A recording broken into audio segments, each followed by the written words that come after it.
Well, thank you all for joining me late in the day. I'm sure hopefully the caffeine is kicking in, and we'll have an interesting discussion about mobile, which I think, as all of us know, is really at the center of the digital experience as we think about the future of commerce. I'm excited to tell you a little bit about BloomReach's perspective on mobile. BloomReach is a big data marketing company, and we've been in the business now for 4+ years, driving customer acquisition for some of the largest retailers in the country, about 100 of the top 500 retailers in the US. And we've just recently come into the mobile space and applied the big data technology against that problem. And so I'm really excited to share our perspective of the current product, our vision for mobile, and do that in conjunction with a terrific partner, David Kost, who's the VP of e-commerce and digital marketing at DebShops. He'll be up here talking about his experience with this in a moment. So I don't have to tell all of you how important mobile is. You've heard this perhaps from your kids, from your friends, from your lives, and from the panelists here at eTail.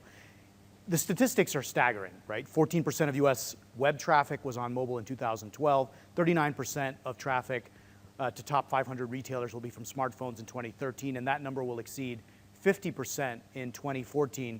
Basically, mobile is the center of the customer communication experience that you have with your shoppers, increasingly so as younger generations of shoppers grow up and enter your stores. We see that in the demographic data of a lot of our customers that serve younger demographics. And mobile is certainly about engagement. It's certainly about discovery. It's also about purchases. 32% of shoppers research and purchase on a smartphone. And so as we look forward to Black Friday over the coming holiday season, I think what we can expect is only an increase from this number as the percentage of mobile penetration goes up and as the usage of the mobile device becomes central to commerce. So the interesting question is, mobile traffic is skyrocketing. All of you see that in your Omniture reports, in your Google Analytics reports. But as the traffic is skyrocketing, it doesn't appear like conversion rates are keeping pace. And so if you look at the smartphone and you look at the relative conversion rate on the smartphone versus on a tablet or a desktop, it's on the order across our about 100 customers, about a third to a quarter of the average conversion rate on a desktop. And so the scary proposition for all of us collectively as an industry is, what happens in a world where 50% of our traffic comes from mobile at a conversion rate that's a third of everything else? It's a scary proposition. And when we step back from that, we realize that we in the commerce industry are certainly not alone facing that problem, right? It is what ultimately has impacted in the past the earnings of Facebook. It's what's impacted the earnings of Google. This is an industry-wide phenomenon. Mobile monetization is the central challenge, we believe, of the coming decade. And yet, in order to understand the problem of mobile monetization, we really have to understand what mobile is about. And here's what's even more staggering. Whatever loss in revenue there might be directly associated with the mobile device, really the influence of the mobile device on the general digital experience, on the desktop experience, on the iPad experience, and ultimately on the store experience is profound. Because mobile is really not a channel. Mobile is a glue. Mobile is a glue between your digital experiences and into the store. And so, the statistics from Deloitte suggest that, if a loss of $10 million in terms of relative conversion directly on the phone impacts about 7x that number online, impacts about 17x that number in the store. And so what's at stake here is really 25 times the raw mobile revenue opportunity directly. And this kind of makes sense, right? You look at these numbers and they seem staggering, but it kind of makes sense because when my wife is out at my daughter's gymnastics and hanging out and on a phone and on your MDOT website or on an app and having a terrible experience, not only is she not going to convert then, but she's going to go back home that night and go to a different site that night, potentially walk into a different store the next day. The corresponding effects of mobile influence are significant in terms of the business as a whole. And so evaluating the mobile investment is about evaluating the direct impact and evaluating the impact broadly. And while the past has not provided us a great set of analytical tools to associate those interactions, we have more and more of that available. What's interesting about mobile as we think about how we solve mobile monetization is that mobile really is different. And so what have we done to date? What we've done to date is basically say, okay, we get it. People are on a small phone. We'll take our desktop experience. We'll reskin it in a pretty mobile-friendly experience. Reskin the UI. We're done. We're good. Except that doesn't work. because the mobile user is a different user. First of all, it is the single personal device. Unlike the other devices, the mobile device is unique to the individual, treated as unique to the individual. The mobile user ultimately sees the mobile device in an exploratory context as well as in a directed context, meaning you're out and about, you're looking to be inspired, you want to kind of browse around and research. You have no intention of buying right then, but you want to be inspired. Equally, you have the other use case. I'm on the go, I need to find something super quick, want to find it really quickly, don't give me a frustrating experience, take me to the product in a hurry, let me buy and let me move on. Those are both distinct user profiles of the mobile experience, neither of which are served by the classic desktop experience of category navigations and endless searching and browsing around on a small device. And the device, of course, has limited real estate. I can't type, so I can't filter, I can't refine searches, I can't type credit card credentials endlessly and shipping addresses. So I've got to be in a different frame of mind when I have limited screen real estate. What users tell us is that user experience is ever more critical, and people are generally frustrated with the mobile experiences they're receiving from a commerce context. Many of them say if they don't get what they're looking for, they'll go elsewhere to go buy. And ultimately, they need a mobile experience that's optimized to the use cases they're looking for and will reward you both in terms of desktop revenue and store revenue if you give it to them. So let's look at a day in the life of a mobile user today. We'll pick on somebody that hopefully is not in this room, The Gap. And let's imagine you pull out the M.Dot website, great retailer, great technology. You visit your favorite retailer, you look for boots. So you're on the phone, imagine you're in a hurry, it's a struggle to type, you type in boots. So what do you get? You get men's boot cut pants. All right, kind of annoyed. Now I go out and I say, you know what, I'm gonna filter, I'm really looking for shoes. How about if I put in boots, shoes? And then I get something for a toddler. And so I say, that sucks. And so then I say, all right, well, let me try the category navigation. There's got to be somewhere in the category navigation a way to filter to boots. So I do this, and then I refine. I'm tapping away. The light is changing color because I'm sure nobody is on their phone at a traffic light. And then ultimately I get into shoes. I refine again. I can't find boots. I'm frustrated. I'm pretty much done at this point with the experience that I just had. I could probably deal with this, by the way, on a desktop, because I have a lot more filters, I have a lot more patience, I have a lot more real estate, I have a lot more availability, so I just go to Amazon and I call it a day. And this is what mobile shoppers do every day. It's an experience that we believe should fundamentally change. So stepping back from a BloomReach perspective, we said, what if we could reimagine the mobile experience? And let's reimagine it in a big data-oriented way. Let's take everything we know about the web's data. Let's understand what shoppers are looking for. When they're looking for boots on a given website, are they typically looking for boot-cut jeans, or are they typically looking for boots for women or boots for men? Let's understand the user. Let's understand if it's a woman or a man. Let's understand the geolocation. Let's understand the purchase preferences, the brand preferences. Let's understand who the user is. Let's understand your site and your catalog. Let's understand your brands. Let's understand the user experience on it, the content you've got, the products you've got, the catalog you have. And let's marry all of these things together and ultimately have the engine answer the question, what's the single most relevant page I can put in front of this user that is going to result in them being exhilarated, engaged, and ultimately buying? And that is ultimately how we've applied the BloomReach big data technology, towards the mobile problem. So let's see if we can do a quick video demo of what this looks like. There are really two use cases for mobile commerce. You have time savers and time killers. People who are either trying to find what they need quickly and easily, or those who want to spend a little bit of time on an engaging visual site with content that's interesting to them. So let's look at an example of each of these use cases on the DebShop's mobile site.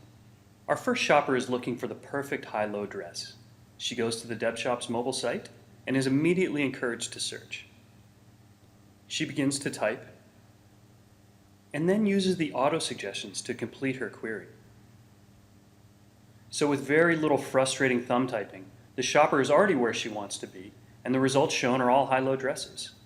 Now notice these results. They show very relevant products in a very small space. They're making the most out of the precious real estate because in mobile, you only have those top couple of spots in the results to make a good impression on your customer. She scrolls until she finds that perfect one, and then completes her transaction and is on her way. Now let's look at a different use case. Say a shopper who has some time to kill between classes. If we click on What's Hot, we'll see the latest DevShops products that are resonating on Facebook, Twitter, and Pinterest. When our shopper scrolls through and sees something she likes, she can click more like this to return other results that are similar to that product. It's a great way for a shopper to be able to browse and constantly get closer and closer to what it is that really resonates with them. Notice that both types of shoppers were given easy access to relevant products in a visually stunning layout. This is where BloomReach Mobile really shines. Our ability to marry your product information with our broader understanding of consumer behavior on the web helps customers find what they're looking for in a fast, fun way. That data-driven approach increases your effectiveness in mobile and mobile-assisted commerce. Now let's look at how BloomReach Mobile can connect a user experience across channels even when that user is not logged in on either the website or the mobile site. Our research shows that the most loyal customers often engage with a brand across their various channels. That cross-channel behavior can be used to drive a better mobile experience. Let me show you an example. Let's say we have a shopper on Neiman Marcus looking for shoes. We'll click on a couple of products here.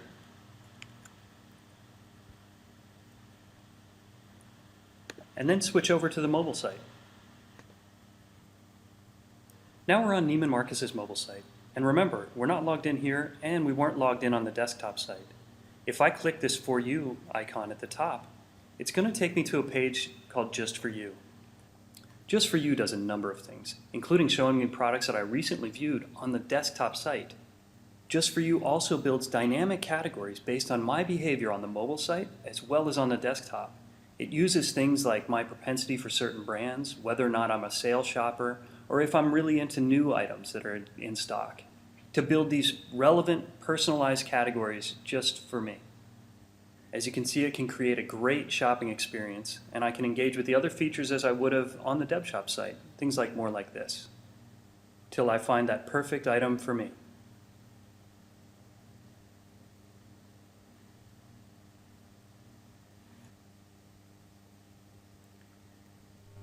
Great. Well, hopefully what that gives you a sense of is the kind of technology we're bringing to bear to completely transform the mobile experience. And you might break it down really into 3 different types of mobile users and 3 primary feature sets that address the use cases of those users. The first is the loyal customer. You've all got them. The set of die-hard loyal customers that care deeply about the brand. Now, the interesting thing about these loyal customers is they may be a small percentage of the customers, but they often account for a disproportionate share of the revenue. And so the question is, what are you doing for them? Do you feel like you're offering them the kind of experience where you know them, whether they log in or they don't? Because we all know that 95% of people don't log in when they arrive on a website. And for that loyal customer, we have cross-channel personalization. The idea that we're going to build a user profile based on who they are, based on what networks they're on, based on where they're located, based on their patterns of browsing, and we're going to use that to offer Netflix-style recommendations on all devices, independent of whether they're sometimes shopping on an iPad, sometimes on an iPhone, and sometimes on a desktop. And then there's the searcher, the person in a hurry, who starts to type 2 characters and gets, through our predictive search and auto-suggest technology, immediately relevant results that take them to exactly what they're looking for. And finally, the browser. The browser is the person who's looking to be inspired, perhaps inspired by the social signals through social trending, or perhaps inspired through more like this, which is the visual navigation layer that we add so that people can just tap and engage and browse. Ultimately, each of these services is a set of APIs. So BloomReach is not in the business of providing websites. You've got your websites, you've got your MDOT sites, you've got your apps.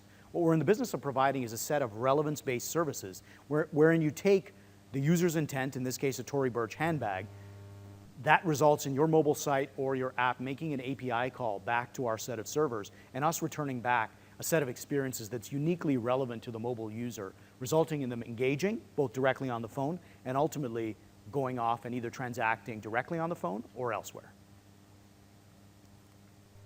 And with that, I'd like to turn it over to David, who can come and tell you a little bit about his experience working with us in the context of his mobile initiative.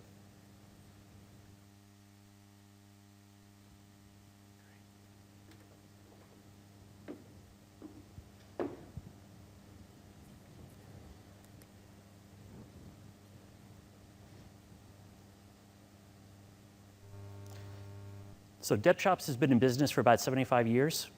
We sell clothing, shoes, and accessories to trendy junior and plus-size customers in the 13 to 24 age demographic.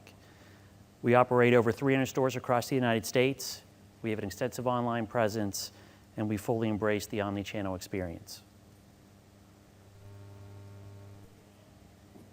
While we've been focused on our website and merchandising strategies, we have seen mobile grow astronomically in the last 12 months, with mobile now commanding over 50% of our traffic on the weekends. While we know that we needed to focus on mobile, we also knew that we had to look at it differently than other retailers because our audience is unique. We target young women aged 13 to 24 who spend a lot of time on their mobile phones, whose phones are their primary source of accessing the web, who are very impatient and want what they want right now. We needed not just a mobile site, but a mobile experience. An experience that satisfies all of these unique characteristics of our customers and helps them have a better experience, discover what they want fast, and be personalized specific to them.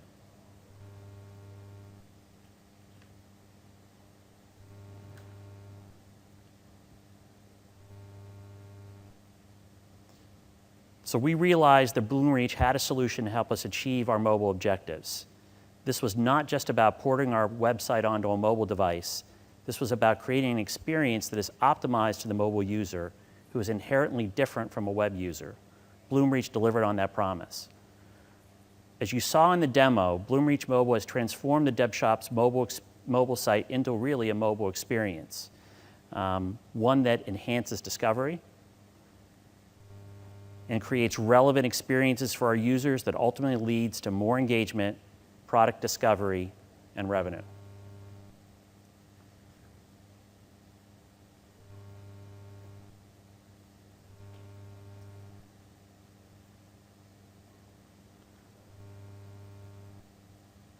Sorry, just getting there we go.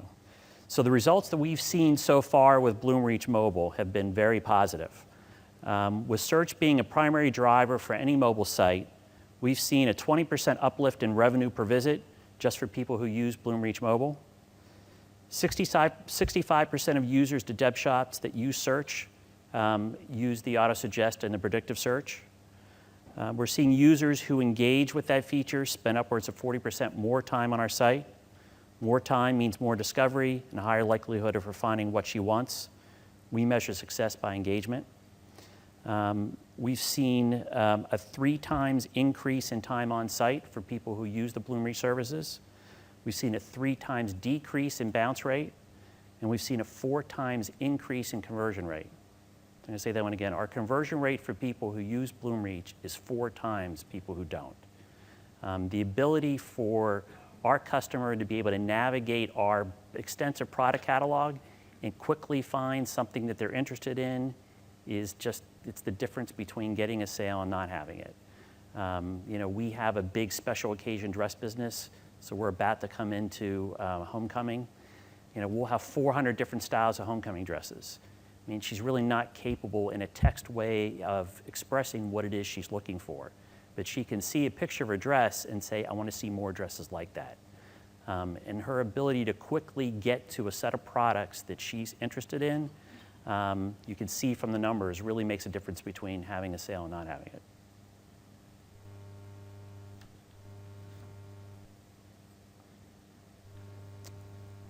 And that's been our experience with BloomReach. Thank you. We may be out of time, but if not, I'm sure David or I would be happy to answer any questions. Looks like we've got a couple of minutes.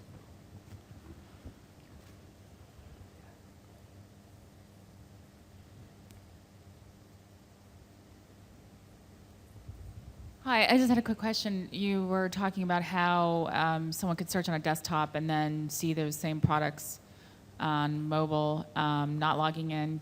How does that work? Yeah. Magic. So ultimately this is about building profiles of users that are not specific to knowing what your name is or your email address or your credit card number. It's not unique to the individual, but it's looking at patterns of behavior. So it's identifying this is a person who lives in this geography. then with a higher probability, this is a person who browsed this set of products. Then with an even higher probability, this person was on this network. Then with an even higher probability, this person was on this network at roughly the same time.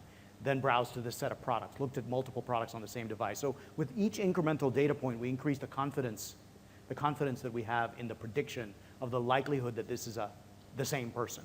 And ultimately, you reach enough of these statistical signals where you build enough confidence where you have a high degree of probability that this is indeed the same person.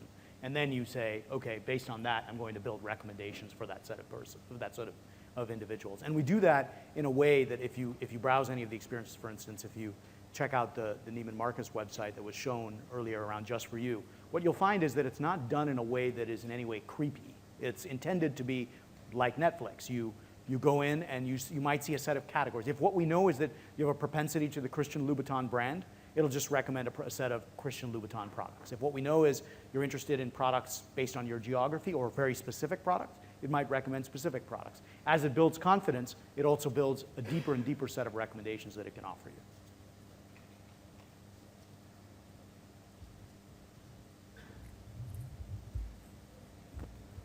Hi, I just had a question in regards to the Gap example that you walked us through. Well, I agree it was not a great user experience. It's likely probably because boots are out of season maybe. What would you recommend? What would BloomReach's reaction been to that? Would it have been to handle it with an error message? Or? Actually, the reason that probably showed up is because it's textual search, where if I put in boot, I'm going to tag it, I'm going to look at a set of attributes, and probably that boot cut jeans had an attribute around boot. It matched that textually, and it returned that set of results. Often the case is that merchandisers can only merchandise a certain number of products. And if I've got thousands or hundreds of thousands or even millions of queries occurring on a website, no merchandiser can predict exactly what a user might type in. It's just too many to work. And so what an engine like BloomReach would do is it would do two things. The first thing is it does semantic search. It says, if I'm looking for boots, what's the probability that I'm looking for shoes? What's the probability that I'm looking for jeans? And it comes up with some understanding of that. It also leverages web-wide signals. So it says, typically people on the web who go to Google, who go elsewhere on the web, when they're looking for boots, what are they typically looking for? Are they typically looking for results oriented to shoes, or are they typically looking for results oriented to jeans right now? By the way, that trends over seasons. And so the data trends over seasons and might return different results. And the final thing that it does in the search box, which is hard to demo but really is a big part of the driver of the lift, is it does what's called RPV-based optimization. And what that means is it's looking at every query and every user interaction, what a user is clicking on, what they're adding to cart, what they're converting on, what they're buying, what the AOV is. And then that feedback loop is feeding back into the ranking so that the products that are most relevant to the user and most likely to drive revenue for the merchant are the ones that are appearing in the sort order. And it's just kind of learning without human beings necessarily having to be depended on to figure that out. Let me give you a direct example. So when we first launched, again, typically a user's going to type in a one-word search. So they would have just typed in the term dress. We immediately, within 2 days of having BloomReach live, junior graduation dresses became our #1 search term. So no teenager would have ever typed in that 3-word term, but because it came up in the suggestive results, they picked it and got them to the relevant product right away. So that's really where the difference comes in. I have a question. What do you do in situations I've been frustrated with? I'm shopping something for my wife. I'm looking, and I go home, and I see the same thing. Sometimes I get frustrated when I feel like I'm constantly seeing the same things, and it's aggravating. And I want to see different things. Netflix might be different, but if I'm shopping, to me, it's annoying. Yeah, well, for one thing, you're not alone in being frustrated shopping for your wife. I'm right there with you. No, the answer to that is that good search builds diversity in. And this is the kind of thing that frustrates a lot of us, is that people purely look at relevance, but relevance has to be, you have to have serendipity inserted into relevance. Otherwise, you reinforce the same results over and over again. If I just keep showing the most, the best sellers, then I'm just showing the same results over and over again to the set of users. And so a search engine like ours will build diversity. And diversity means if I've got a new product, for example, that just came in, it's not going to have any data.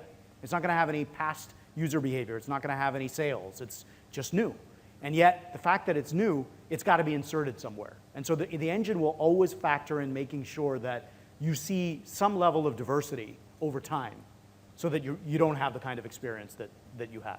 It's a very careful balancing act. It's the kind of thing that requires a lot of engineering to balance between diversity and relevance, because you can go too far in one direction or the other.